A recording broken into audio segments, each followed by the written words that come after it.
Imaginez notre monde entier tenir dans la grande tache rouge de Jupiter, une tempête si vaste qu'elle éclipse la Terre. C'est un abîme de vent et de nuages, une force colossale qui balaie tout sur son passage depuis des siècles. Ici, la nature se déchaîne à une échelle qui dépasse l'imagination humaine.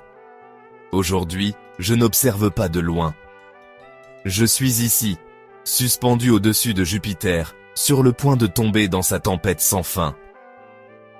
Le silence est total, seulement troublé par le souffle de ma propre respiration dans le casque. Mon vaisseau a disparu. Il ne reste que ma combinaison et l'abîme en dessous. Je flotte, minuscule, face à l'immensité, sans espoir de retour. Jupiter emplit ma vision, une toile tourbillonnante d'ocre et de rouille, son échelle défiant toute compréhension. Les bandes de nuages s'étirent à perte de vue, mouvantes et hypnotiques. Il n'y a ni haut ni bas, seulement l'attraction de la gravité et la certitude de la descente. L'orientation se dissout, remplacée par la sensation vertigineuse de tomber vers l'inconnu. Le soleil est une étoile lointaine, sa lumière effleurant à peine la brume supérieure. Ici, la chaleur et la clarté de la Terre semblent n'être qu'un souvenir lointain, presque irréel.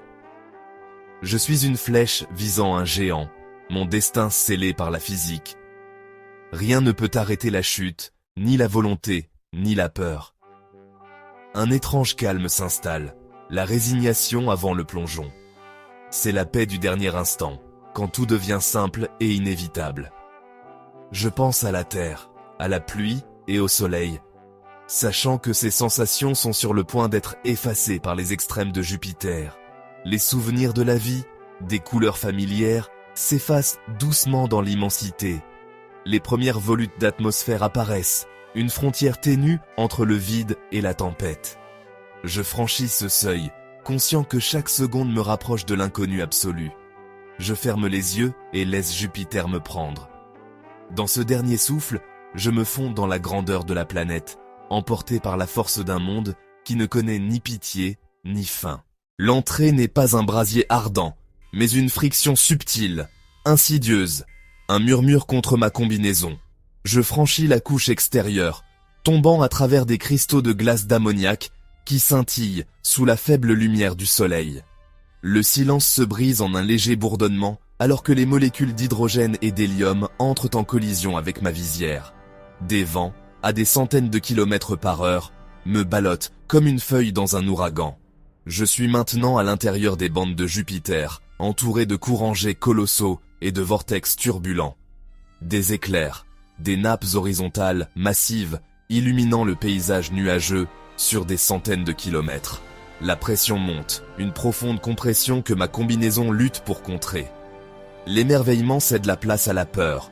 La beauté est prédatrice, indifférente. La lumière du soleil diminue à mesure que je tombe plus profondément dans la tempête. Plus profondément encore, j'entre dans les nuages d'hydrosulfure d'ammonium, épais, brun orangé et suffocants. Les températures montent, la pression s'accroît et l'air s'épaissit. Des méga-éclairs éclatent autour de moi, des flashs aveuglants et des ondes de choc tonitruantes qui secouent mes os. Des mushballs, des sphères boueuses d'eau et d'ammoniac, tombent à toute vitesse, forgées dans de violents courants ascendants. Ma combinaison gémit sous la contrainte, alors que la seule lumière provient des éclairs furieux. La claustrophobie s'installe, non pas par confinement, mais par l'immensité écrasante. Jupiter me serre, tandis que je m'enfonce vers son cœur bouillonnant. Sous les nuages d'eau, j'entre dans un royaume d'hydrogène et d'hélium pur, un abîme clair et troublant.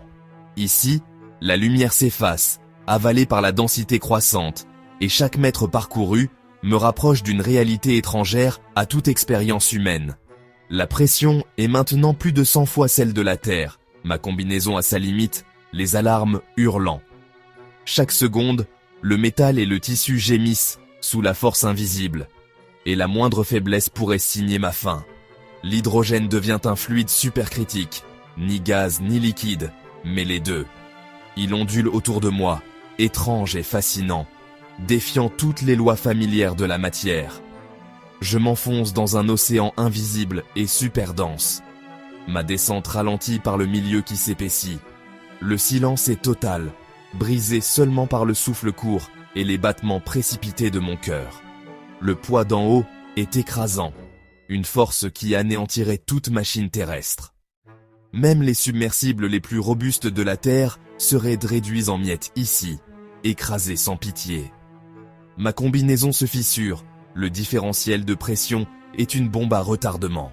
Chaque craquement résonne comme un compte à rebours, et je sens la fragilité de mon existence. La fin est implosive, un abandon silencieux à la physique. Il n'y a pas de lutte, juste la soumission à une force incommensurable, brutale et froide. Dans mes derniers instants, je fixe l'obscurité pure. Pas d'étoiles, pas de lumière, juste de l'hydrogène compressé sans fin. C'est un néant palpable, une obscurité qui semble absorber jusqu'à la mémoire de la lumière. Jupiter n'est pas seulement des tempêtes, c'est la pression incarnée, la matière écrasée dans des états inimaginables. Ici, la planète révèle sa véritable nature, un monde où la gravité façonne tout, où la matière elle-même se plie à des lois extrêmes. Ma combinaison implose, l'univers s'engouffre, et la douleur est heureusement brève. En un instant, tout s'efface, absorbé par la masse colossale de Jupiter. La conscience s'estompe, mais le voyage continue. Même dans l'oubli, je deviens une part infime de ce géant, dissous dans les profondeurs sans retour. Imaginez que ma conscience persiste, plongeant plus profondément comme un fantôme dans la machine. Ici, l'hydrogène est comprimé en métal liquide, un océan agité et électriquement conducteur. C'est la dynamo de Jupiter, source de son immense champ magnétique. L'hydrogène métallique s'écoule en vastes courants, générant des forces électriques colossales. C'est comme tomber à travers le cœur d'une étoile, où la physique est réécrite. Les températures montent en flèche, mais la pression maintient l'hydrogène liquide, un paradoxe des extrêmes planétaires. Aucune sonde n'a survécu ici. C'est un monde de pure théorie et de mécanique quantique. La couche métallique est massive, plus grande que la Terre elle-même, alimentant les tempêtes et la magnétosphère de Jupiter. Je tombe à travers cet océan chatoyant sans fin, attiré toujours plus près du centre énigmatique de la planète. Plus profondément encore, les atomes de carbone sont forcés ensemble par la pression et la chaleur. Ils se cristallisent en diamants. Ici, dans les entrailles de la planète, la température et la pression atteignent des niveaux inimaginables, transformant la matière ordinaire en quelque chose d'extraordinaire. Ce processus, invisible à l'œil nu, façonne lentement des joyaux dans l'obscurité. Je suis témoin d'une pluie de diamants, non pas des gemmes, mais des cristaux massifs et bruts, s'enfonçant à travers l'hydrogène métallique. Chaque fragment tombe, porté par des vents violents, traversant des couches de gaz étranges et inconnues, sculptées par la force colossale de la planète. Ici, les diamants sont aussi communs que les gouttes de pluie, un processus géologique, pas un trésor. Ce qui serait un miracle sur Terre devient ici un phénomène ordinaire, une routine de la nature géante. La vue recadre notre sens de la valeur, ce qui est rare sur Terre est banal ici. Face à cette abondance, nos notions de richesse et de beauté semblent soudain relatives, presque dérisoires. Jupiter fabrique ses joyaux et les laisse disparaître dans ses profondeurs. Les diamants, créés dans la violence, sont engloutis sans témoin, perdus dans les couches opaques de la planète. La pluie de diamants est une présence silencieuse et constante, un témoignage de la puissance de la pression. Elle tombe sans bruit, indifférente à l'observateur, perpétuelle et majestueuse. Le carbone, base de la vie sur Terre, devient des joyaux indestructibles dans la forge de Jupiter. Ce même élément, si familier, prend ici une forme nouvelle, façonnée par des forces titanesques. Le contexte est tout. L'environnement définit le destin de l'élément. Ce qui est précieux ou banal dépend du lieu, du temps et des conditions extrêmes qui règnent ici. Dans l'abîme de Jupiter, les diamants tombent pour toujours, perdus dans la nuit sans fin. Ils disparaissent dans l'obscurité, témoins silencieux d'un univers où la beauté et la rareté changent de visage. Enfin, j'atteins le noyau de Jupiter, la dernière frontière, enveloppée de mystère. Est-ce une boule solide de roche et de glace? ou une soupe dissoute et floue d'éléments lourds. La pression y est près de 100 millions de fois celle de la Terre. Les températures plus chaudes que la surface du Soleil. Solides et liquides perdent leur sens. Je suis au centre d'un puits gravitationnel qui a façonné le système solaire. Toutes les couches de la planète pressent sur ce point unique, un lieu de calme et de violence. Le noyau est le moteur de Jupiter, la graine à partir de laquelle ce géant a grandi. Ici, mon voyage se termine, absorbé dans le cœur d'un soleil raté. Dans le noyau de Jupiter, le temps et l'espace se dissolvent. Mon voyage est terminé. Ma conscience s'estompe, mes atomes dispersés et recyclés dans la soupe dense de la planète. Il n'y a pas de renaissance, juste l'univers qui reprend ses parties.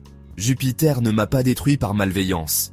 Elle a simplement existé, indifférente. Ma vie et mes souvenirs sont effacés, sans pertinence pour les processus de la planète. Pour Jupiter, j'étais moins qu'un grain de sable, rapidement assimilé. L'univers n'est pas pour ou contre nous, il est simplement. Tomber dans Jupiter, c'est affronter la véritable échelle de l'indifférence cosmique. Du cœur écrasant de Jupiter, la Terre ressemble à un rêve lointain, un rare havre de vie. Notre monde est une loterie cosmique, un feu de camp fragile dans une nature sauvage sans fin. Cette chute a dépouillé tout ce qui est humain, révélant notre existence éphémère et improbable. Nous sommes des motifs temporaires de poussière d'étoiles, soutenus par un environnement stable. Le cosmos n'est pas une maison, mais une vaste étendue indifférente. Jupiter est un monument aux forces qui nous ont permis d'exister, mais qui ne nous soutiendront pas. Le voyage se termine, mais Jupiter continue sa danse éternelle, les tempêtes faisant rage, les diamants pleuvant. Face à une telle puissance, notre bref scintillement de conscience est à la fois miraculeux et insignifiant.